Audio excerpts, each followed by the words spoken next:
এটা হচ্ছে আমার ভাইয়ার গায়ে হলুদের অনুষ্ঠান। আর অনুষ্ঠানটা আমরা করেছিলাম রাতে। সাধারণত গায়ে হলুদের অনুষ্ঠানটা রাতে করলে বেশি মজা হয়, বেশি আনন্দ পাওয়া যায়। এটা হচ্ছিল আমার ভাইয়ের বিয়ের আগের দিন রাতে, 30 তারিখে। তো আর এইখানে আমরা বোনেরা সবাই ছিলাম। আমরা বোনেরা কিন্তু সংখ্যায় অনেক বেশি। আমরা 15টা বোন আর 15টা ভাই।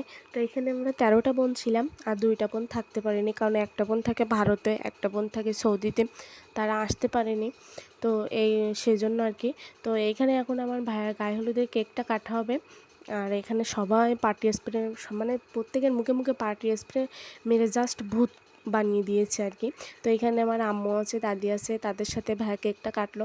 আমার আব্বু ছিল, আমার বাইরে ছিল, মানে বোঝোই তো তোমরা, বিয়ে শাদির ব্যাপার, একটু খরচ খরচার ব্যাপার আছে, তো সেইগুলো আর কি হিসাব করছিল, কিসে কত খরচ হতে পারে, কেমন হতে পারে অনুষ্ঠানটা, এই আর কি। আর আমরা এখানে ঘরের ভিতরে আনন্দ করছিলাম। আর এখানে আমরা বোনেরা সবাই ছিলাম, বোনেরা কাঁচা গাঁদা ফুল দিয়ে আর গোলাপ ফুল দিয়ে সেজেছিলাম।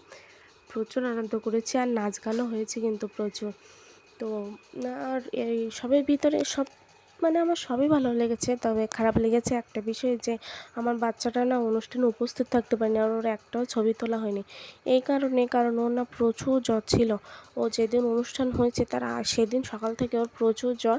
ও ঘুমাইছিল, সেই জন্য ওকে আর ডিস্টার্ব করিনি, ডাকাও হয়নি। অসুস্থ ছিল তো প্রচুর জ্বালাতন করতো। আর ওর কারণে আমিও আর আনন্দ করতে পারতাম না, এই কারণে আর ডাকা হয়নি।